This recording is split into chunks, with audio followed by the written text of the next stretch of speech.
Hi, I'm Bob Trask, and this is our weekly reset. Our weekly reset happens every Sunday morning or whenever you're watching it on YouTube. This is the way we get our week started so that we have all the tools in our bucket ready to make the week the best it can ever be. Let's start with a meditation. If you would just be comfortable in your chair, wherever you are, close your eyes and allow yourself to begin breathing in through your nose, flooding your body with grace. Flooding your body with grace. Pure grace.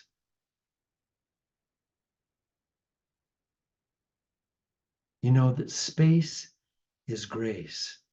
Space is not empty. It's filled with the divine. It's filled with the beloved presence. The great creative majesty, the great creative mind of all universes and all time.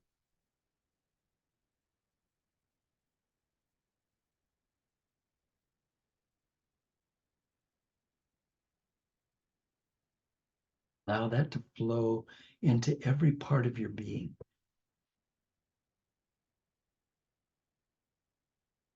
As you breathe in now, breathe into your heart. Breathe that beautiful grace into your heart and let it heal your heart. Let it relax that beautiful, blessed organ. Let it relax it and open it to all the possibilities. The heart has a mind, you know. Just like the brain has a mind, the heart has a consciousness of its own, has 40,000 neurons, hundreds and hundreds of billions of little thinking and awareness connections called synapses. So you can have your consciousness in your heart as you breathe in and feel it expanding you.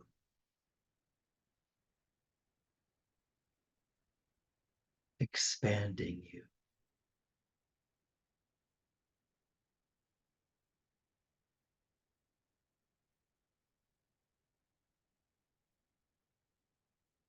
Continue to breathe gently, letting your whole body come into balance with the universe,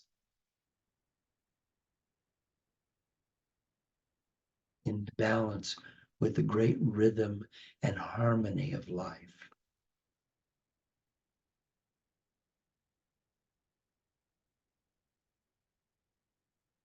And when you come back to us, come back with this self, with this blessed self.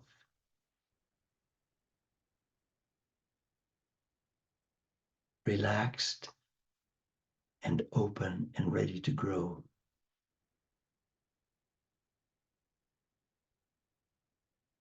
Thank you. Thank you. So today we're going to talk about what we've dedicated the month of February to being the month where we talk about you are creating your tomorrow. You are creating your tomorrow now.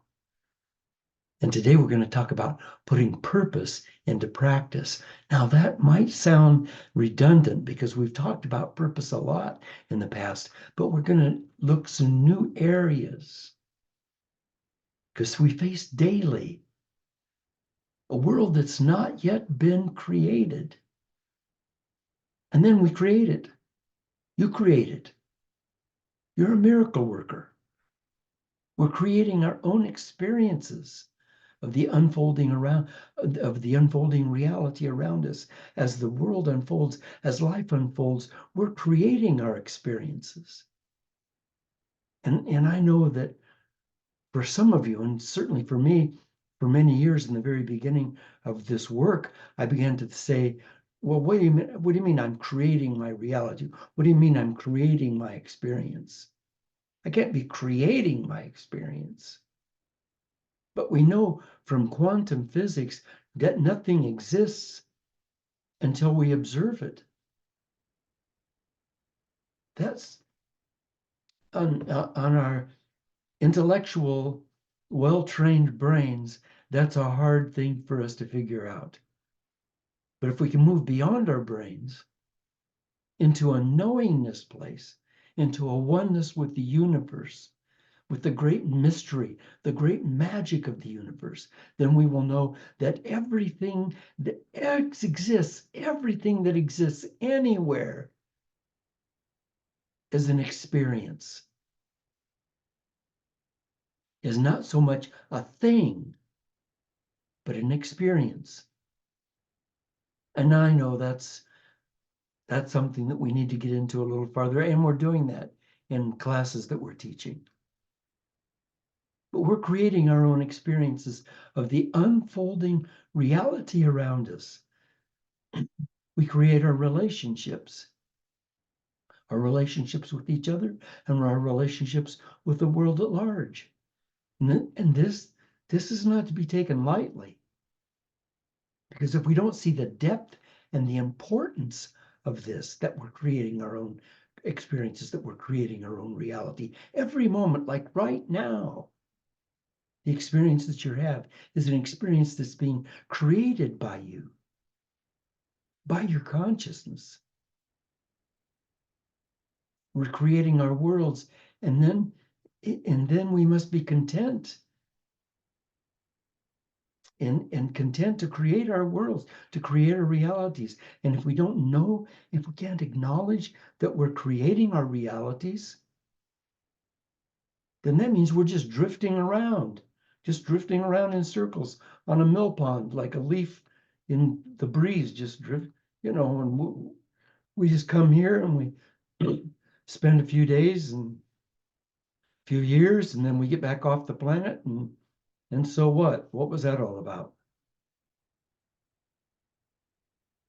Douglas Coupland said, we keep waiting for the moral of our lives to become obvious, but it never does. Work, work, work.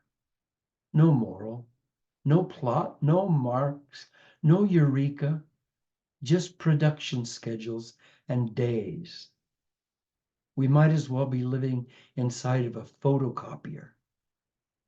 Our lives are all they're ever going to be. There's an awful lot of people that live that way. There's an awful lot of people. I don't want to be one. I know you don't want to be one. You don't want to be living inside a photocopier. It's said and it's been proven that 95% of the thoughts we had yesterday are the same thoughts we're going to have today. I don't want that to be true. I don't want that to be true. And I know you don't either. And someone once said to me, well, stuff happens. And only he didn't say stuff. And I can easily see where he's coming from, because for the first 30 years of my life, that's where I was. I was swatting at the stuff that kept happening to me, just surviving, trying to get by. And then through a series of events, one consistent factor in all of those events of my life, all the tragedies, all the heartaches, all the mistakes, all the failures, all the longings, all the unfulfilled dreams, one thing was consistent: me. And then I began to say, well, because I could look over at the guy beside me, he wasn't having those experiences. And that guy over there, he was wealthy. That guy over there, he was really strong and fit and had a great body. And that woman over there, she was really beautiful. And these kids here, they were all playing and having a good time. And I was suffering. I was going through all my traumas. Why? Because I was somehow condemned at birth to go through that? No. I was born I was a little baby laying in the bassinet in the nursery, just right alongside of all the other little babies. And I wasn't less important, less valuable. I wasn't less wealthy, less handsome, less gifted, less intelligent. We were all the same. But I learned that I wasn't quite enough. And the universe outside of me was creating itself, and I seemed to be in its way. And so I was getting whacked, and I was attracting the same whacks into my life. Eventually, I began to see that all of those whacks coming into my life were extensions of my consciousness. And I think some of us grow up to think, well, things ain't great, but this is just my lot in life. Well, that's not your lot in life. We develop self-identities. I developed a self-identity. I remember one time I was driving my mom's car, the old 38 Chevy, and hit a mud puddle, and water came up inside the engine, and and I knew what happened. I knew what happened. The water went inside the distributor cap, and I could not. I did not have the confidence. Boy, this sounds awful. I did not have the confidence to raise the hood, take off the distributor cap, blow out the water, dry it, put the distributor cap on, close the hood, and get back in and start the car. I had to call a guy, and he had to guide me through it. I knew what to do, but my identity was that of a helpless person to whom things happen. I think we're all like that to some degree. To some degree, we're limited, aren't we? I mean, what are the limitations you have? Are you limited by your race? Oprah Winfrey doesn't seem to be. Are we limited by our education? There's some people who have had no schooling and yet are doing incredible things in the world.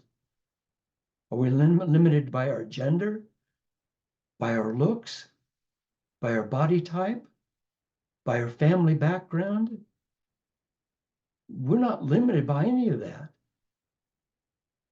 Because if we think we are, then we become the result of what's going on in the world rather than the cause of what's happening in the world. We become the result of what's happening in our lives rather than the cause of what's happening in our lives. We don't want to be the result. We want to be the cause. So we have to if we have to stop being those tin cans that are being dragged behind a wedding car, we have to get up in the car and take the wheel. We have to be powerful in those areas of our life that matter the most. So today's topic, putting purpose into practice, assumes that we each have a purpose and that we came into this existence with that purpose and with the opportunity to fulfill it. And we also came with the means to fulfill it. I mean, there's no mistakes in the universe. Apple trees give apples. That's their purpose. And they have the means with which to give apples. You came into this incarnation with a purpose, and you have the means to do that. You have that crying inside of you. Abraham Maslow said musicians must make music. Artists must paint. Poets must write if they are ultimately to be at peace with themselves. He said, what humans can be, they must be. What you and I can be, we must be. There is a calling inside of you. And I know that to some degree, at least maybe to a huge degree in your life, you're already fulfilling that calling. But don't give up, because that calling grows as you go on. It grows and it becomes more, and it might change. You might get a bit, it might be calling to you in along a different path. Musicians must make music, poets must write, authors must write, sculptors must sculpt, cooks must create recipes. If we're going to be at peace with ourselves, that's what we must be. What we can be, we must be. If we were mannequins being molded in a factory somewhere and always all just being popped out and slapped into a box or something, then we could say, well, I just came here to be here for a while and then I leave. But we're not statues. We're not clones. We're unique. You and I are unique. We're each exceptional in so many ways. Not only does no one else have your face or your thumbprints or your voice print, no one else has that sense of reality inside of them. No one has your ideas. No one sees reality as you see it. No one hears.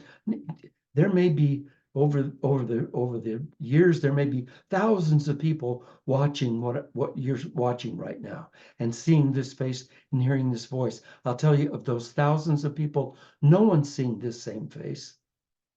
You're seeing it through your filters. It's your face that you're seeing. It's your creation of this face. No one's hearing the same voice.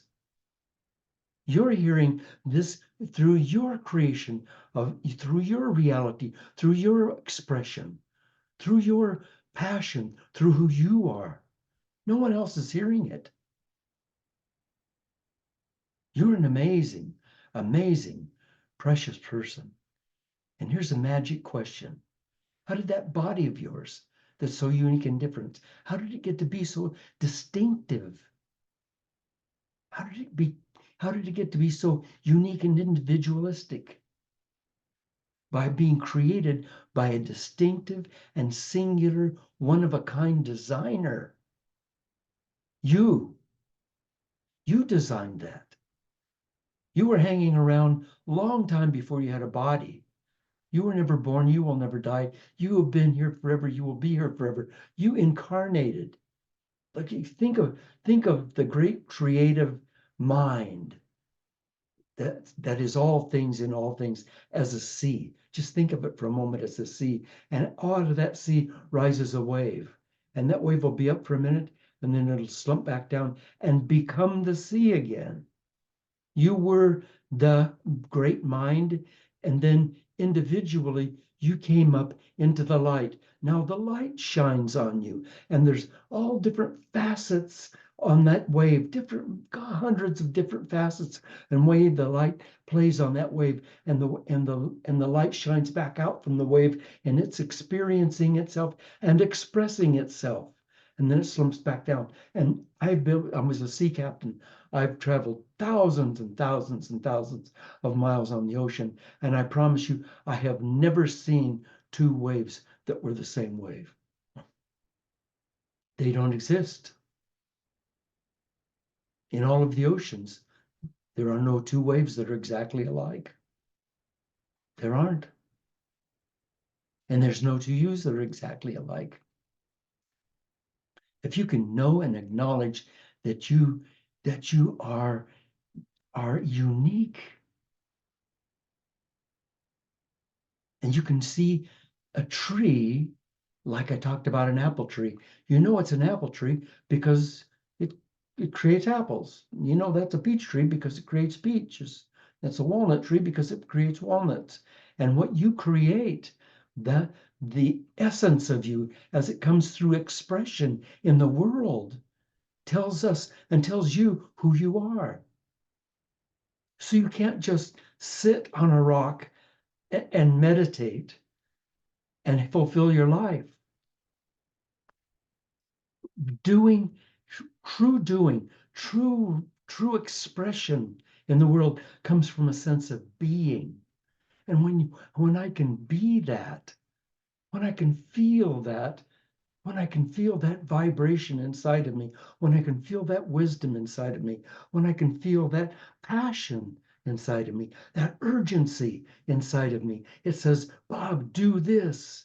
It's coming from my sense of being. Do this, write a book, give a talk, paint a picture, do something. Then that which I create is my expression as the wave expresses itself through the light. This is my expression into the world. That's what I'm here for. Because as I do that, I grow as a spiritual being. I become more, I become more joyful and I become wiser. So that's what we're here for, to grow in wisdom and joy. And the only way that does that is if we're willing to have a purpose and to follow that purpose. To follow that purpose. To follow your unique self instead of following someone else. Eckhart Tolle said, when you become anxious or stressed, outer purpose has been taken over, and you've lost sight of your inner purpose. You've forgotten that your state of consciousness is primary and that all else is secondary. He said, whenever you become anxious or stressed, your outer purpose has taken over, and you'll have lost sight of your inner purpose. What is your inner purpose? You are so beautiful. Oh my God, you are so lovely, so beautiful. God, how can you not see that? There's never been another you. You are so precious, so extraordinary. Like, we've heard of the Hope Diamond. It's this great, huge, beautiful diamond, and it's worth millions and millions and millions of dollars. And it's sitting somewhere, I suppose, in a museum or something. But you are as exquisite as that diamond, because there never has been another diamond like this.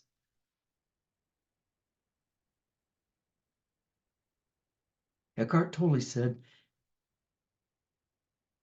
you have forgotten that your state of consciousness is primary.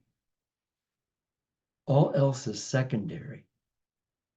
Be you, be you, be you. We all talk about a path, and I mentioned a path a minute ago, and a lot of people say, well, I'm going to follow my path. And so what they do is they go to school, they take a training, they find out how they're supposed to live their life, and then they get in line in single file and they follow their path. That's not their path. That's not their path.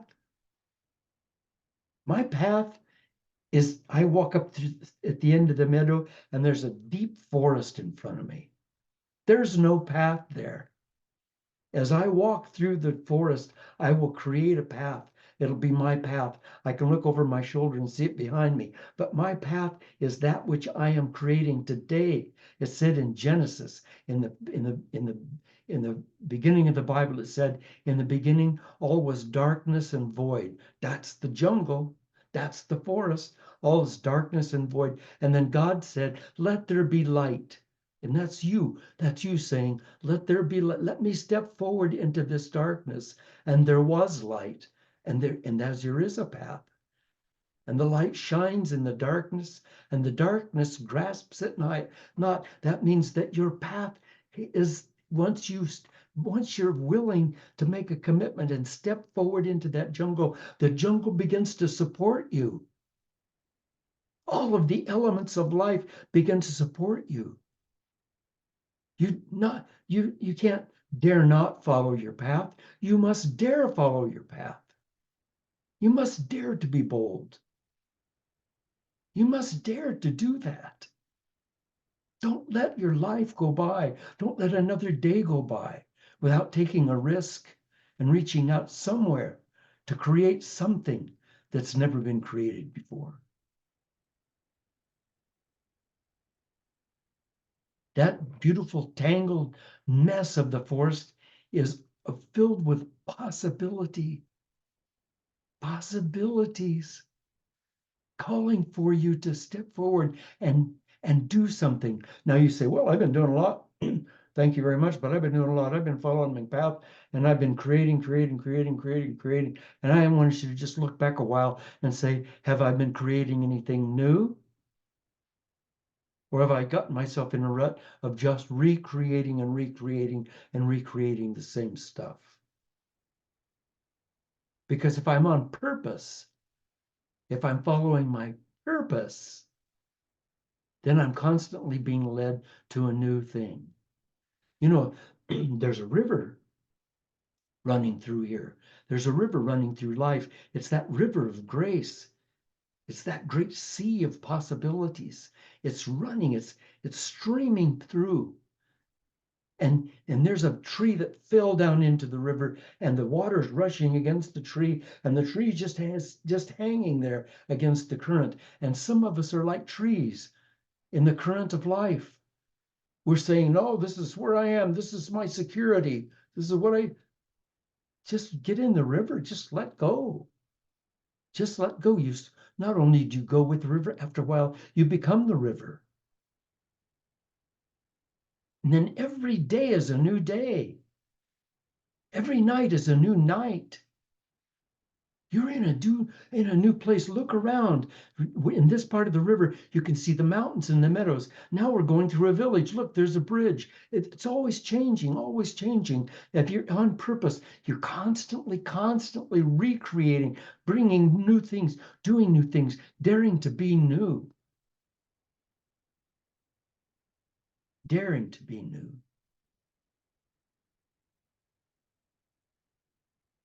And then you create new realities, new experiences that have never, ever been before. And I don't want this to sound too grand. I mean, maybe you're going to go design buildings and freeways or plan cities, or maybe you're going to bring about world peace or find the cure for cancer, or maybe you're just going to create a new cake recipe. That's okay, whatever it is. Maybe you're going to sew something differently. Maybe you're going to write a poem or write a book or begin to write your novel. Maybe you're going to find a different way of expressing yourself in dance or even in the way you walk. When you find your purpose and follow your purpose, you're shining your deepest being, your consciousness out into this forest of possibility and creating a new reality, creating a light that has never been. So today, putting purpose into practice. Let's put our purpose into practice. Rumi said, everyone has been made for some particular work, and the desire for that work has been put in every heart.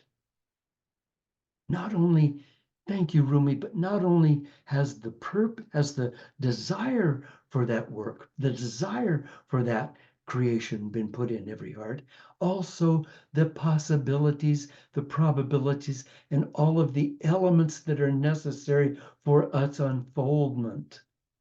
All the necessary parts for its unfoldment. Mary and I are currently doing a jigsaw puzzle. In fact, we always have a jigsaw puzzle on a table, always. And we're always working on that jigsaw puzzle. And the puzzle is a big mess. We dump it out on the table and it's a big mess. And I can promise you, you dump your life out on the table and it's a big mess. And it's up to us to begin to put it together. But we have to have something inside of us that says, I can do this. I want to do this because it will be fun and rewarding. And your life's purpose is going to be fun and rewarding. And it must be. Otherwise, it's not divine. And we're all here with the divine purposes. And if we're going to have fulfilled our lives, we can't let our purposes lie dormant inside of us. They have to be expressed. They have to be expressed.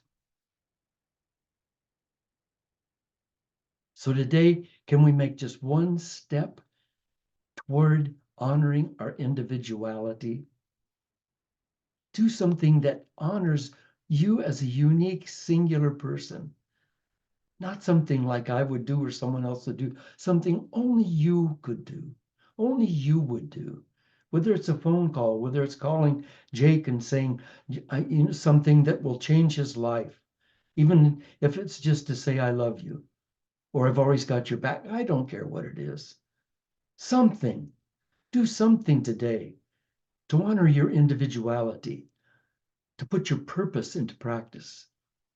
One small step to put your purpose into practice. And finally, today, I'll leave you with this. Mark Twain said the two most important days in your life are the day that you were born and the day you find out why. The day you were born and the day you find out why. Today, find out why. Today, dare to be unique. Dare to be you. Thank you. Thanks for being with me.